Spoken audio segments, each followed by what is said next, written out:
guys, we're looking at Proverbs 18, verse 21 today. It says, "Death and life are in the power of the tongue, and those who love it will eat its fruits."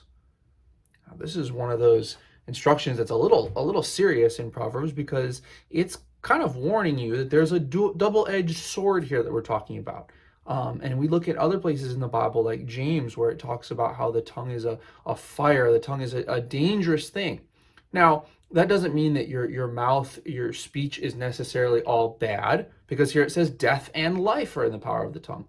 It's a powerful thing. God has given us a great power that we can walk around and use our words to help people or to hurt them, to build people up, to encourage, to instruct, to do great, wonderful things, or to do terrible things, to hurt people in ways. Maybe you've had a word spoken to you that you still remember, and it was years and years ago. Or maybe you've even done that, where you can remember a situation where you harmed someone with your words.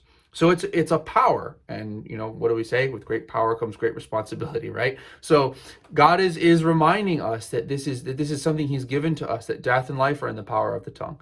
And it says those who love it will eat its fruits. And I think that's, maybe a bit of a warning there, where he's saying, listen, if you are the kind of person that you go around making your life by your wits, and it's all about, I'm a slick talker, I can just talk fast, blow past people, and I can always get my way out of a situation, whether it's lying or manipulating or whatever I do. I use my mouth to kind of make a way in the world for myself. It says that you're going to eat its fruits, and it's reminding us that death is also in the power of the tongue. So I think, to me, that's an instruction that we need to be very careful about being a person who's known as a fast talker. We don't even really like that. It's not a good thing. If you call somebody a fast talker, you're not saying a good thing about him. You're saying, man, he's a little bit too slick. And I think that we need to be very careful as Christians that when we speak, it's something that we have thought about.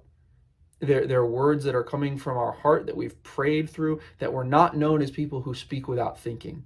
It's very easy, especially in our day and age, where being quiet or saying few words isn't necessarily considered to be a very good thing.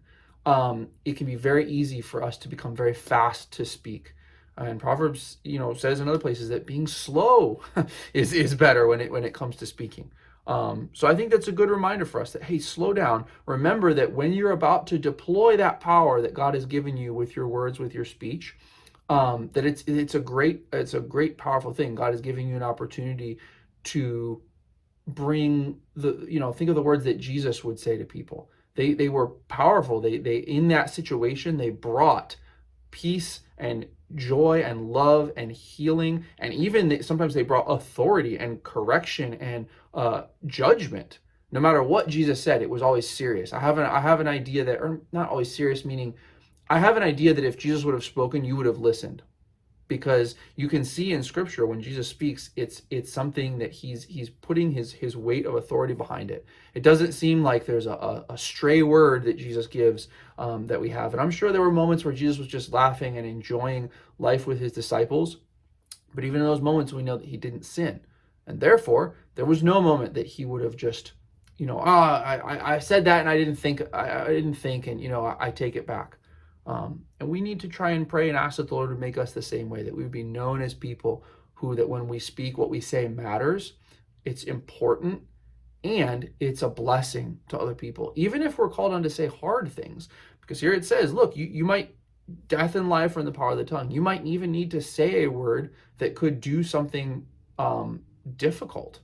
Think of when you have to correct somebody, when you have to speak out against something that's serious and wrong. That can be a hard thing. You need to say something not always nice or soothing or happy. You might need to say a difficult thing, but you can still say it in a way that brings life, that is honoring to the Lord, and isn't honoring to your flesh or just something that causes more strife, more chaos, right? So a good reminder for us that we need to use that powerful tongue that the Lord has given us in a way that is a blessing to others and that honors Him.